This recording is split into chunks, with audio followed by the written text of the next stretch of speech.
In its 53 years, 7 months, and 21 days of operation, you've never seen Caesars Palace like this.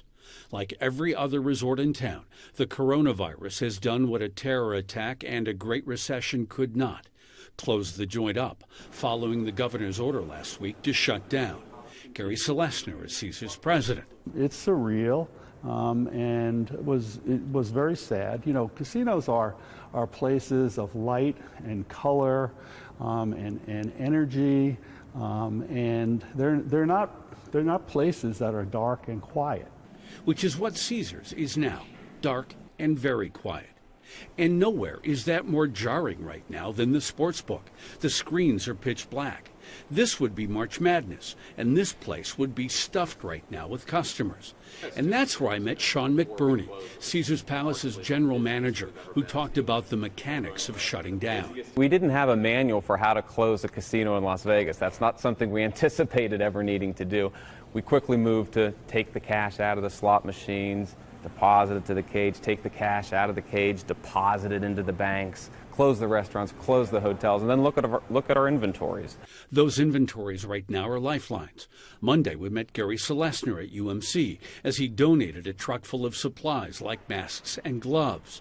McBurney tells me they've donated food, and lots of it, to local food banks. And as this resort stands still, it's also busy. A crisis is a terrible thing to waste, and so renovation is being done to the Bacchanal Buffet, the highest revenue-making restaurant in North America. The focus here, though, is restarting, bringing back the 4,500 employees and welcoming back the thousands of customers. This is a temporary thing. It's certainly a serious thing, but Las Vegas, I believe, will come back stronger than ever, because there's going to be, at some point when people feel safe about traveling again, there's going to be pent-up demand for everything that Las Vegas does. So we can't wait till Governor Sisolak says the virus is under control.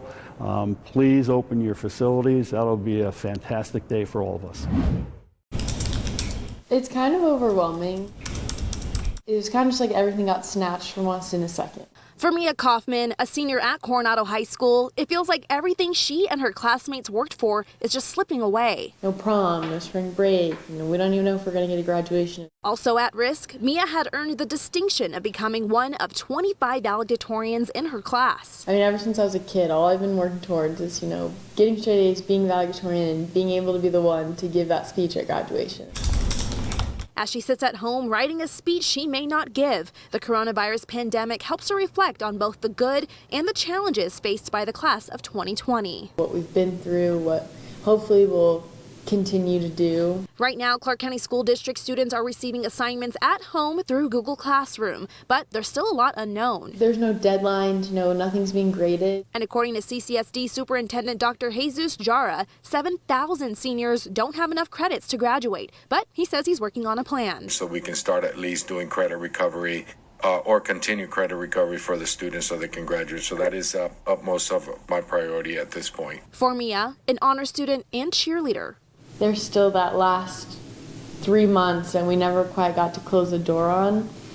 So as much as I am fairly happy with how my senior year went in terms of college and academics and stuff, there's still that last little push that I'm bummed we didn't get to do.